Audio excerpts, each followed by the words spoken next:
लढणाऱ्यात आमचं गाव गेलं आणि बघणाऱ्याचं नाव झालं। धनगर, रामोसी, वंजारी, कोळी, भिल्लांनी स्वातंत्र्यासाठी लढा दिला। त्यांचं नाव कुठंतरी ऐकायला मिळतं का? आपल्याच पै पावण्या भावकी रावकीकडे सत्ता राहावी म्हणून वंजाऱ्यांना धनगरापासून दूर लोटायचं, जाती जातींना एकमेकाविरुद्ध उभं करायचं, इतरांना कोंबड्यागत झुंजवत ठेवून पैसा, पाणी, विकास प्रकल्प लाटायचे। प्रस्थापितांचा हा किमान समान कार्यक्रम गेल्या 75 वर्षापासून सुरू आहे। आपण एक होत नाही म्हणून जसं आपल्या हक्काचं पाणी अडवलं जातं, त्याचप्रमाणे आपला विकासही अडवला जातो। आपण इतिहासाकडनं व पूर्वजाकडून धडा घेतला पाहिजे। वंजारी धर्माजी राजाच्या हाकेला धनगर नौसाजी राजा धावून यायचा।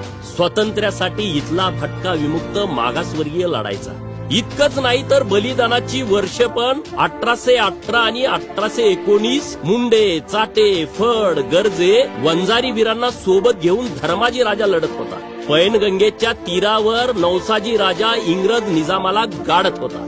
निजामाच्या ठाण्यावर हल्ला करायचा, बंदुका लुटायच्या, त्याच बंदुकीनं इंग्रज आणि निजामाला पळवून लावायचं। नौसाजी धर्माजी आहेत तोपर्यंत आपण भारत जिंकू शकत नाही म्हणून इंग्रजांनी त्यांना संपवण्यासाठी सर्व प्रयत्न केले।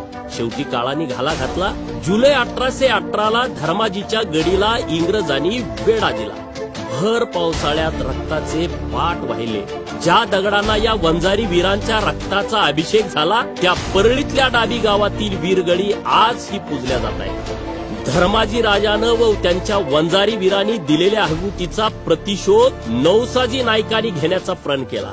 नौसाजी नाईकाच्या गडीवर इंग्रजांनी जानेवारी 1819 ला हल्ला केला। 50 इंग्रज अधिकाऱ्यांना यमाच्या रेड्यावर बसूनच नौसाजी राजा शांत झाला। आणि आज आपल्याला ठरवायचंय की आपल्याला धर्माजी राजा व नौसाजी राजा यांचे वारसदार बनायचंय की प्रस्थापितांचे हुजरेगीर।